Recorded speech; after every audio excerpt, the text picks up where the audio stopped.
Hey, this is the national treasure, Nick Aldis, and you're listening to the All Night Long Wrestling Podcast. Welcome to another edition of the All Night Long Wrestling Podcast. We are your host. He's the Stallion. I'm the Enforcer. And this is not just another edition of the All Night Long Wrestling Podcast. This is a very special edition. We are joined by one half of the greatest tag team of all time, Ricky Morton and his son, Kerry Morton, who will be competing this weekend for Game Changer Wrestling's Fight Forever, which is a show for the fans, about the fans, and 100% of the proceeds go to the wrestlers. You could find that on Game Changer Wrestling's YouTube. Gentlemen, thank you so much for your time. I know it's it's getting a little bit late. It was getting close to crunch time, but this before we get to this weekend, which I'm excited to talk about, tell me how both of you guys handled this.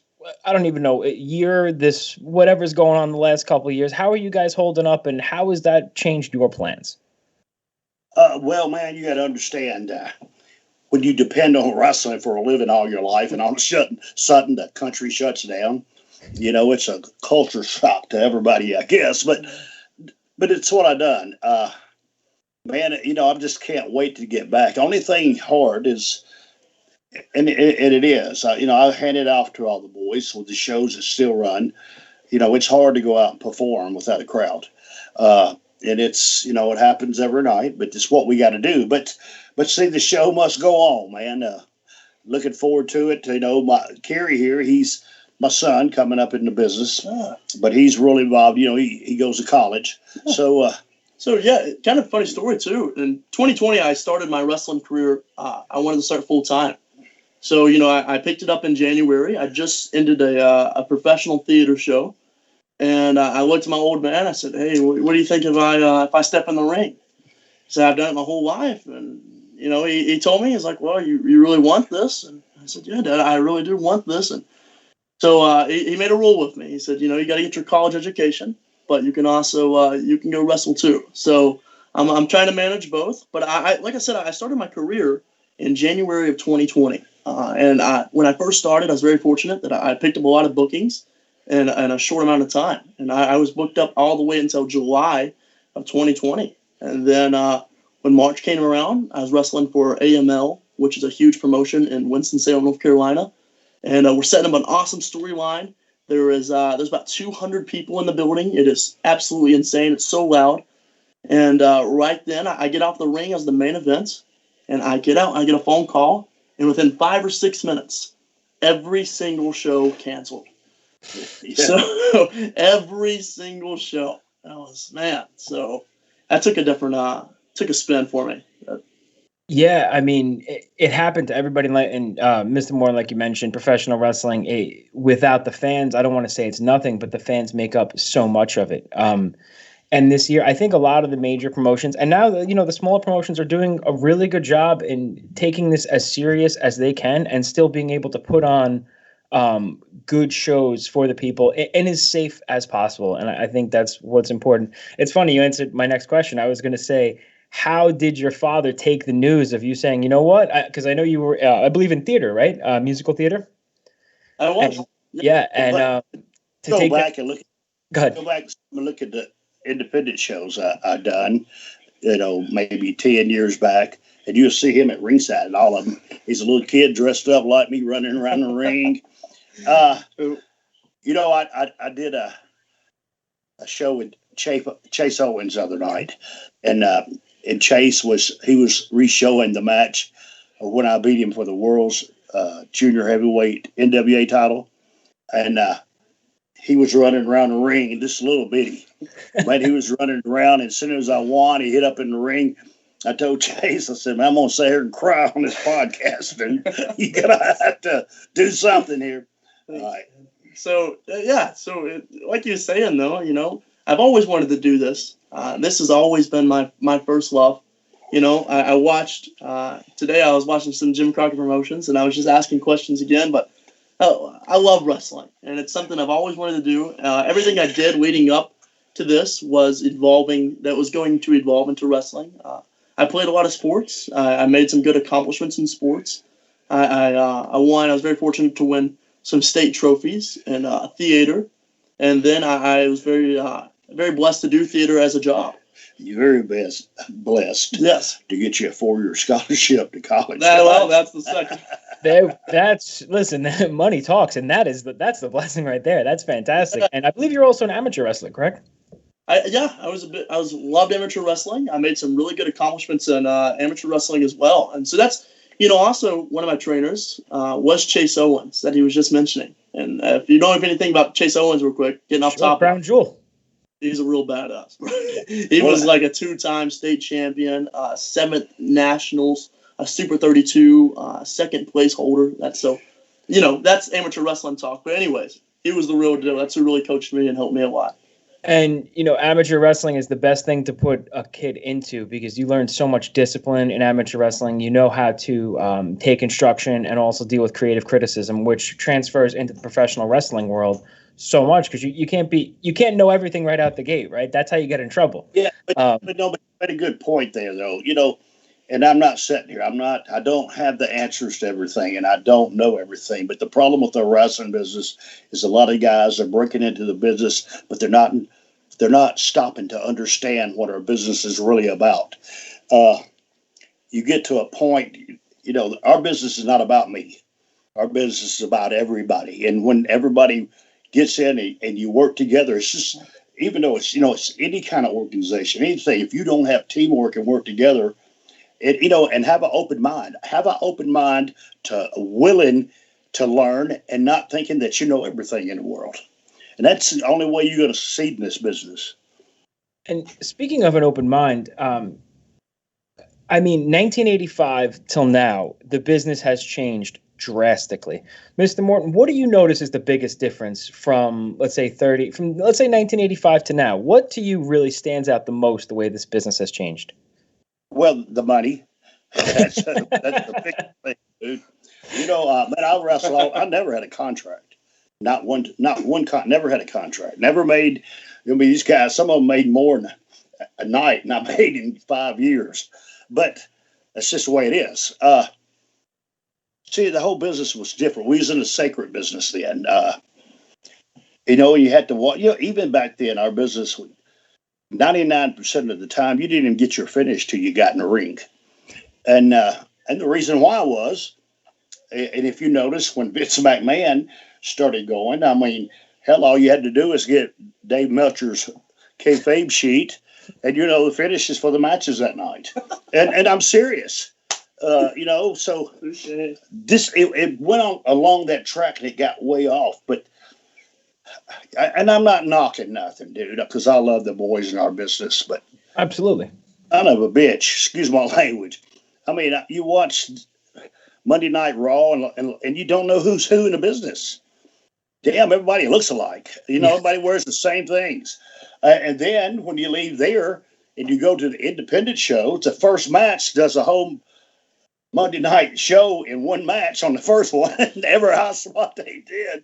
And they not knowing the roles. You see what I'm saying? It's you're not. It's a lot of things. It's a whole different world, buddy, compared to 1985 to now. You're not built. Everybody. It seems like today everybody wants the not to bring up Dave Meltzer again, but the star rating, right? And it's not so much about telling the story as it is getting the spots in.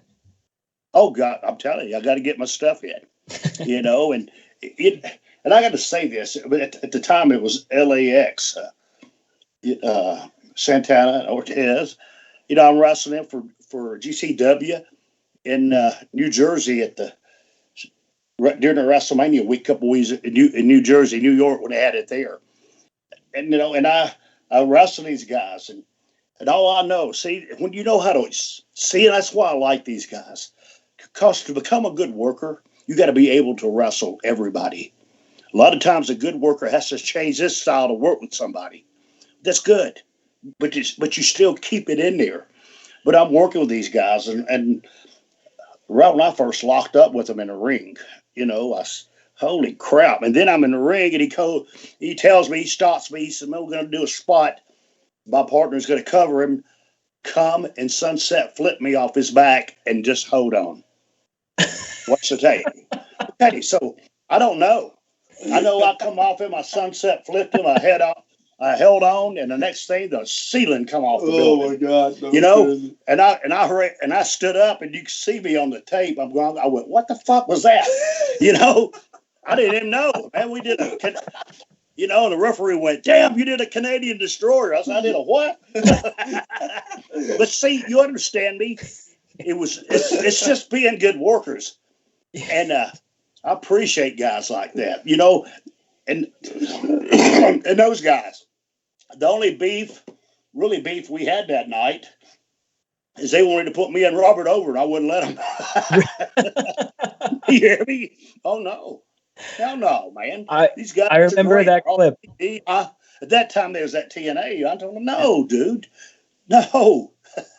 Yeah, well, I'm putting you over. You're the heels. And I always remember this: you could never draw money in our business unless the heels have got heat, real heat, and know how to take care of it and know how to keep it. And it's the only way in our business you can make money. That's why Jim Crockett Promotions, as Kerry mentioned earlier, to me, it has such, you can go back and you can watch Jim Crockett Promotions right now and it still holds up because the stories they told were fantastic. The bad guys, like, they weren't cool bad guys. They were bad guys that you hated. Like, you broke Dusty Rhodes' leg, you caused a riot. That's not cool. That's, I want to kill you, Pete, right? And understand me. I know I'm keep saying but you know, not long ago I'm wrestling a kid, and he told me, he says, when I go to the ring tonight, some of the people might cheer me. And I said, they're going to cheer you because you want them to cheer you. If you don't want them to cheer you, they're not going to. You know, that's what we're missing in our business. You know, let me tell you, be in 1985 and go step in the ring with Ric Flair in Charlotte, North Carolina, or Philadelphia, which is coming up. But, you know, back then, Philadelphia was the biggest heel town in the world. Sure. They did him like ice cream there, but I'm not kidding you. They hated Santa Claus in Philadelphia. Oh, yes. But, you know, I've wrestled Ric Flair there. And listen to me, man. They're throwing stuff at me, cussing, and Ric Flair. But see, me and Rick were going to do an hour time limit, Broadway. But within 10 minutes of that match, Rick had done turned the whole crowd around. You see, they're throwing shit at him. Next thing I know, they pushed the guardrails all the way up to the ring. Here come Arn and Robert and them, because they knew we was fixing to have a riot. And Rick told me, he says, do the thing, go up to Arn. I'm going to come behind you and throw you over the top rope because that's a disqualification. He said, if I don't, they're going to kill me. You know, yeah, I'm serious, because they were coming in the ring. And that was in Philly at the old Civic Center out there downtown. Unbelievable. And that's in Charlotte, North Carolina, the home of Ric Flair. Be a young All-American babyface and all them girls out there and walk to the ring with him. Bro, are you talking about? But you see, 5 minutes in the match, he's turned the people. You know, and that's what makes good workers. You know, you got to know. You got to know your place in this business and know who you are and leave your gimmick out. A lot of that to me. That's why I have my School of Morton. Sure. Come and see me one day, just one time, and I promise you, I'll show you more. I'm talking to the fans out there. I can show you more than you ever learned in your life, and at one time setting. And talking about the bad guys that want to be bad guys, and I'm interested. What's your take on MJF? Because to me, he's the guy that sticks. Like, MJF is who he is inside the ring, outside of the ring, at church, wherever he goes. That's who he is. Man, so I'm gonna kind of jump in real quick. You know, MJF. I watched recently. I saw him at an independent show about 3 years ago, and he went out to the ring, and he didn't have a large moveset at the time. And the match, you know, I guess obviously he's working someone newer, and he took that microphone, and absolutely he had the crowd in the palm of his hands. And right then I said, man, I was a young man, but right then I said, dude, this guy, he's something. I don't even know who he was at the time. So now seeing him at AEW, living his gimmick, being the massive heel that everyone hates, personally, I love it. I think it's what wrestling is missing. Him on AEW. And people like that is the ones that you got to start. You know, TV's based off ratings, and they could tell during every match who's watching what and who's not watching what. Down to the minute now. It's like minute by minute ratings. It's crazy. Yes, it is. So I mean, but if something's working for that 1 minute, but you did something to change it for it's not working, go back and fix it. Please go back. You know what I'm saying? I mean, they're having that high rating that 1 minute because something he's doing. And it's a lot of things, buddy. That we'll be here all night. But I'm just trying to say it's our business is not dead. Oh no. Another thing, and I'm sad to say this, is they have a lot of people in charge that think they know everything about our business, but basically they don't know nothing. And I'm being truthful. Sure. And I think you could see that now.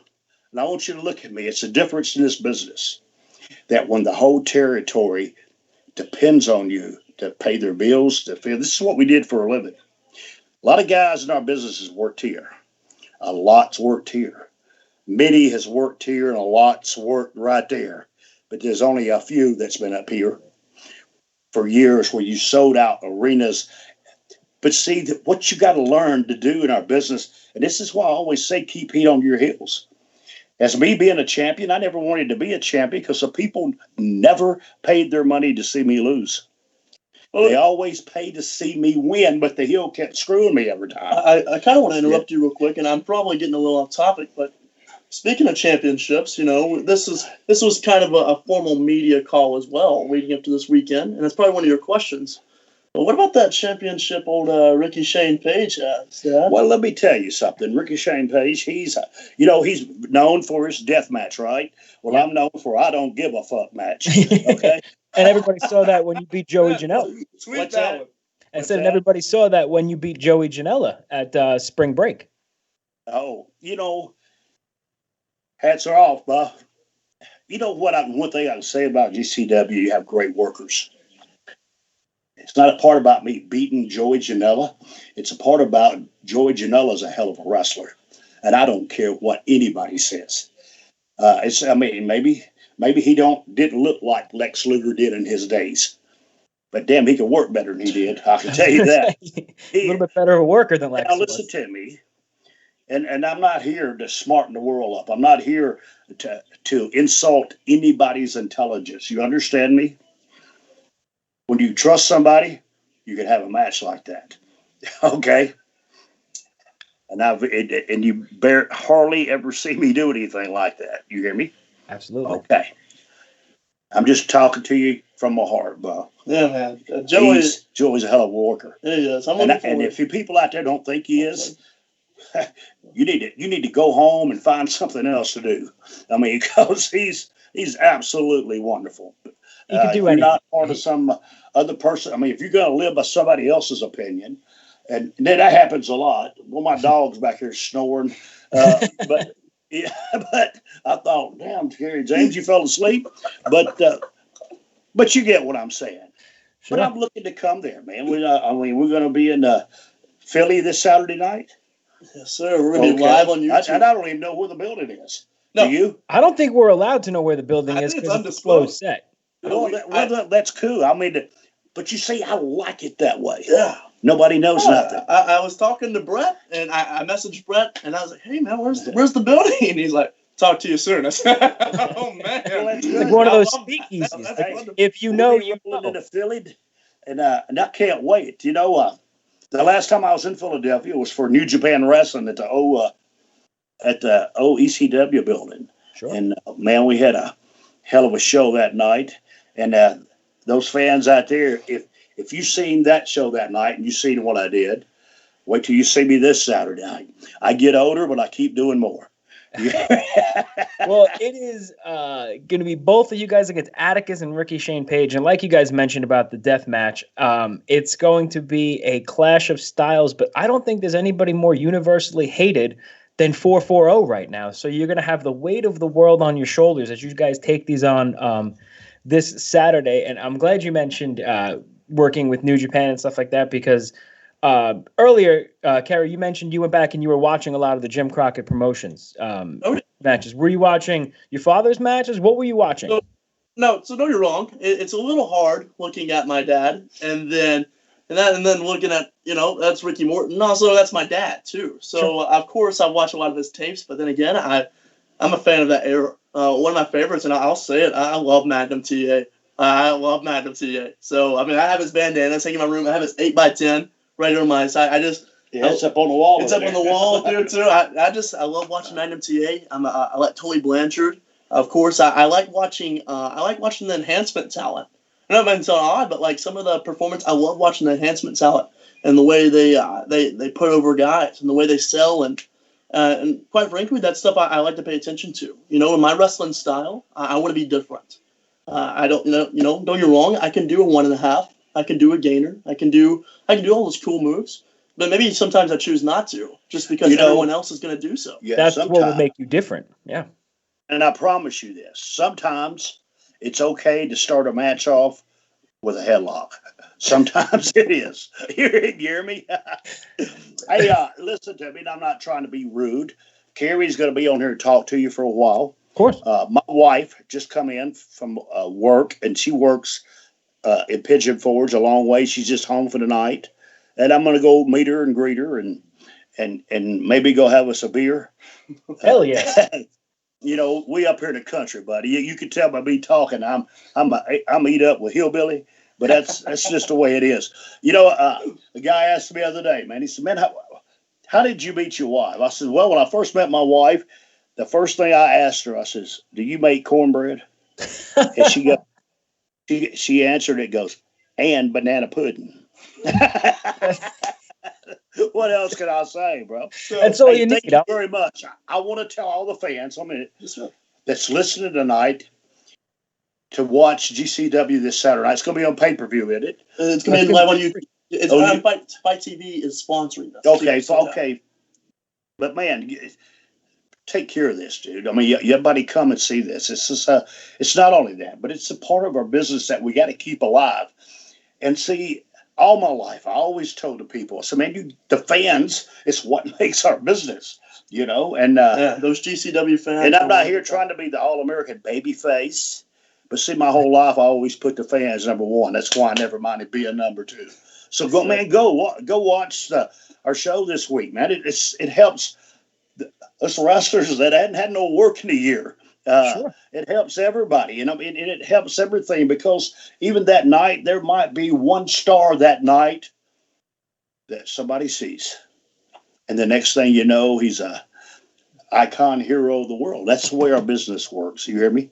Yeah. And that's for the fans. I want them to know that they can go to Game Changer Wrestling on Twitter with a donate link, and all donations towards that show go directly to the professional wrestlers who are doing this in the middle of a pandemic, who have lost dates all year. So make sure they're giving you 24 hours free wrestling. There's no reason we can't thank them as fans, which is why us, the All Night Long Wrestling Podcast, are honored to sponsor your match against 440 this weekend. We can't wait. We're looking forward to it. I really appreciate that too very much.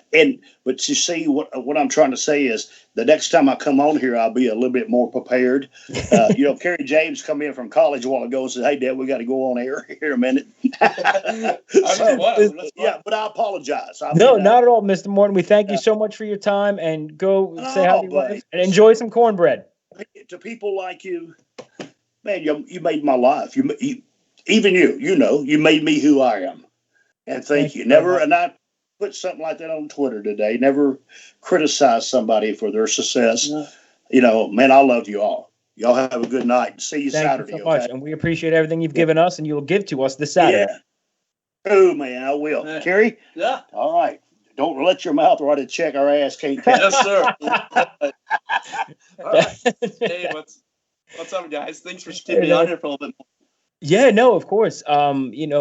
And I think it's so cool that what you mentioned too about going back and watching like even the enhancement matches, because a lot of the workers that were back then, like a George South, for example, these guys were, and I know Arn Anderson speaks to this a lot, but they are so talented and they're so integral in putting over the talent that's, getting that push and supposed to go over. So for you to go back and watch the enhancement matches, that, I don't want to say wise beyond your years because you grew up with Ricky Morton as a father, but that's an aspect of professional wrestling that I guarantee other people aren't looking at. Man, I think so too. I have to agree with that. I think people don't really pay attention to that stuff. I at the time they were trying to get someone over. But man, some of those guys were, I mean, amazing. Like Rudy Gonzalez. I could go on like Mike Johnson. Blake. I think Like George South. Even George South and stuff. Those guys were, they were amazing at what they did. So just the fact that I try to pay attention to that stuff. I try to give credit where credit's due, and that's most definitely where credit's due is those guys. That's what made the professional wrestling what it was at the time. Sure. And one thing I think it's especially in tag team wrestling, it just stares you in the face when you watch wrestling from 1985. To me, I think one of the things that makes tag team wrestling so important that we're missing today is the referee's involvement now or lack thereof, because that is one of the biggest gripes everybody has with not just AEW, WWE. You have to make the referee, you have to give the referee the onus to carry that match and to hold on that match and to reinforce the rules. And we're not seeing that. So is that something, and growing with your dad, I'm sure that's one of those things that drives those people from that era crazy, right? They look at that. So is that something you notice, and how do you combat that? How do you work with that? Yeah, I do notice that a lot too. And that's something, the way I was raised, my trainers, I was very old school. So of course it was my father, but then again, I had some training from Ricky Steamboat, Bobby Eaton of the Midnight Express. I had George South, Dr. Tom Pritchard. I mean, I had some of the best of that time, and still currently that hold up in professional wrestling. That was the guys that trained me. I learned under them. They showed me stuff. They messaged me, tell me to watch things, critique me, and that's stuff I want because I'm only 19, and I have the world in front of me, and this is something I want to do and make a living out of one day. And so that's what I'm shooting for, and I want to learn from the best, and I want to be better. Just for I can show those guys like, hey, I'm ready to go. I'm not just a legend's son. I'm my own person.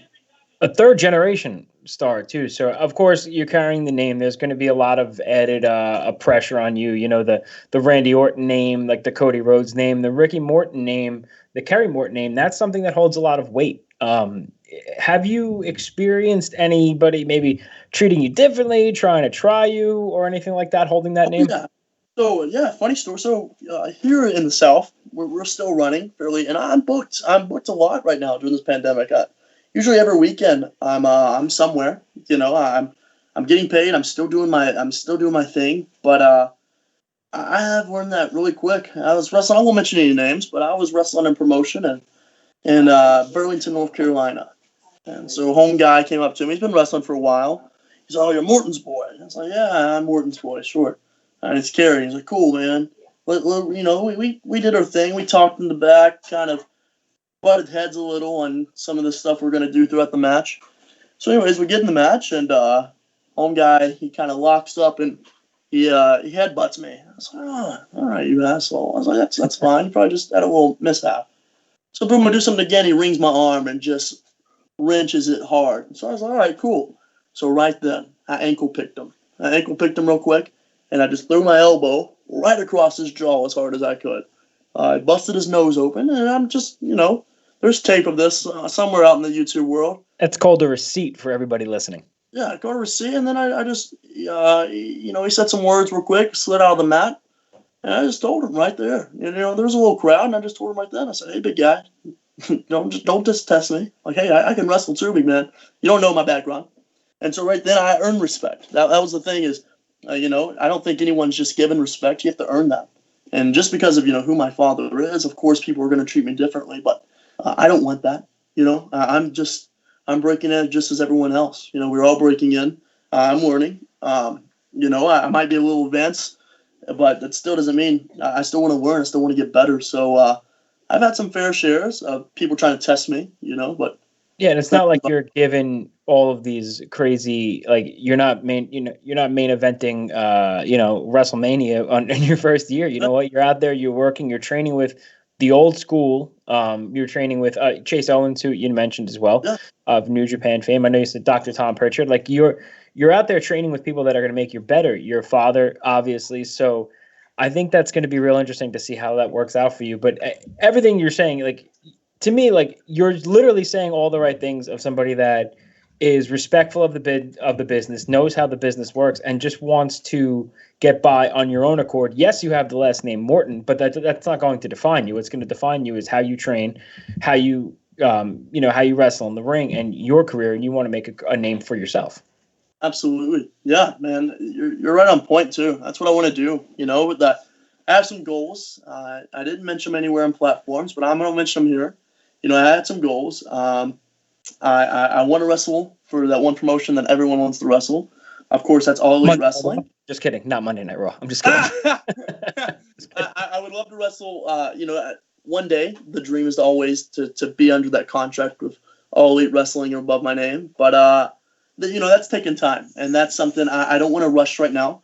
I was very fortunate to. I was given an opportunity, and I just wasn't I don't think at the time I was prepared, so I just partially declined, and I said, thank you so much for this opportunity. I just want to get better. I want to keep on learning for when I get to that spot, I can show the world exactly what I can do. And that's what I'm saying about, GCW this weekend. If you're a wrestling fan, if you're an independent wrestling fan, that's the promotion that you want to go to. I mean, that's what all my friends in this area, wrestling friends as well. I mean, that's the promotion. That's the big dog of independent wrestling. I mean, that's GCW, Game Changer Wrestling. It's been a dream of mine ever since I watched Spring Break with Santana Ortiz, my dad. I was like, Joey puts on some of the most ridiculous shows. I mean, Glacier was there one year, like such cool stuff. And to your dad's point, that Canadian Destroyer story is the greatest thing I've ever heard. Just do a sunset flip and hold on. Like I was dead. I was crying. But I remember when that happened, like on Twitter, like it was like trending and everything, and that clip just went completely viral. It went fourth in the world. I couldn't imagine. I was like, what the hell? That is so cool. That's the power of independent wrestling and the power of social media and the wrestling world. Yes, it can be negative and terrible as shit a lot of the time. Don't get me wrong. But to be able to something like that, like, because you think about that 15, 20 years ago, if something like that happened, nobody would have known about it, right? Now, like one cool spot happened, like, your dad mentioned earlier, one match this weekend might steal the show. And you'll see that clip everywhere. Speaking of seeing a clip everywhere, Ricky Shane Page, he wrestled for. I remember a couple of years ago, he wrestled for Progress Wrestling, and he had it was a death match in Philly, and he did. I think it was a crazy code red off the top rope or something through ladders and tables and whatnot, and that's what put Ricky Shane Page's name all everywhere. You saw that after that. So this weekend, you and your dad are getting in there with a couple of guys that, to be frank, scare the shit out of me. They are. I gotta say, putting over them for a minute, these guys they're badasses. They're for sure. They're the real damn deal. I know that.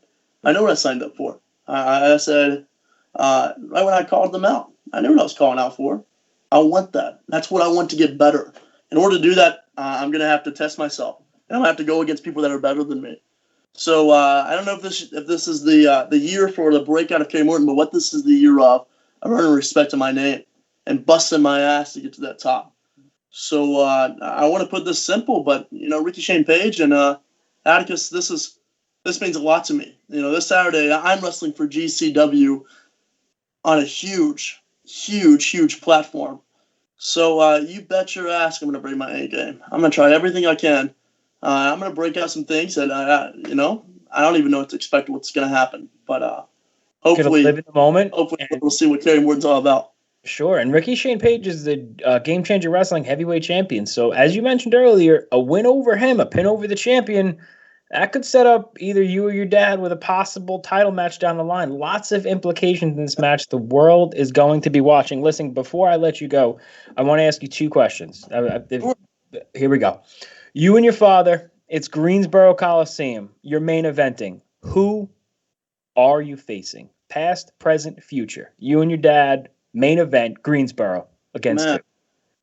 When I think about my dad, I think about him currently and the way he can run and still do his thing. And, one team I absolutely admire is FTR. I love FTR. So I would love to see, don't get me wrong, Robert, it's getting harder for him to move now. Robert's, those guys took a beating on their body. So I would want nothing more. My dad and myself, Robert in our corner versus FTR, Greensboro Coliseum, sold out, hearing the rock and roll chant, hearing the FTR chant and just going full blast, shoulder to shoulder, eye to eye, a wrestling, purebred wrestling match. Just 30 minutes of nonstop action. With Tully in their corner, I mean, the writing is on the wall for what would be a fantastic match. I don't know Tony Khan personally, but maybe I'll tweet him. I'll throw a tweet out there. Let Tony know that this is something we cooked up. That would be fantastic, man. Dream come true right there. Yeah. And as a wrestling historian for yourself, there's something that drives this podcast, Joe and I, directly down the middle. We've almost lost our friendship over it. If you had one professional wrestler, you could only choose one of the two to keep their career and all their matches, and the other one fades away forever, would you select Bret Hart or would you select Shawn Michaels? Man. Jeez Louise, what a question. Damn. I know. So, we hate each other sometimes. I'll put it this way, too. I know this might sound a little bad, but I don't watch as much as Bret Hart as what I probably should. Okay? But hear me out. I'm listening.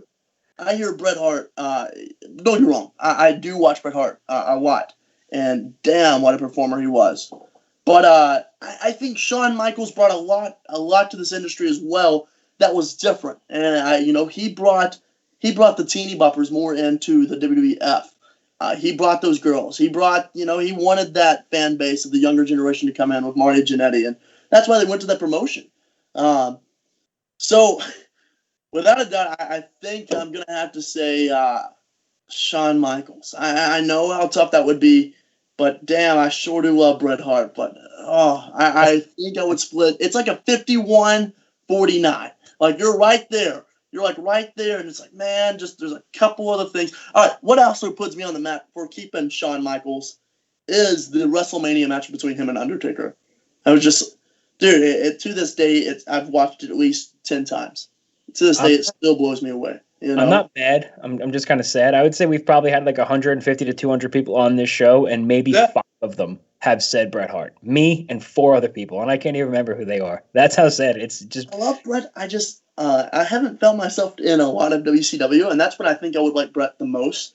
It was during his little WCW heyday. His bad guy WCW. Okay. Yes. I think Bret had so much shorts. Jean shorts. Bret Hart is the one you like. Hell yeah. I think he had so much more potential to go out and do something wild. And don't get me wrong. It's obviously Bret Hart.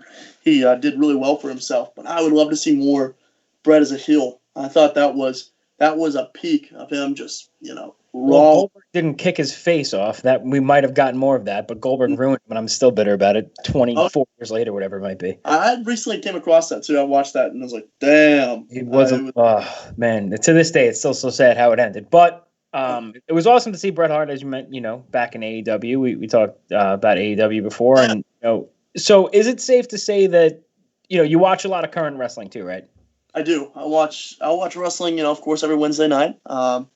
So it's a little tough for me right now too, just because I try to watch the other promotion, which is the Fed is what Luke Gallows would say, or New York is what Luke Gallows and Carl. New York, that's true. That's what your dad called it back in the day too, right? It was New York. Jim Crockett. Yep. So I try to watch those guys, but I'm just being honest.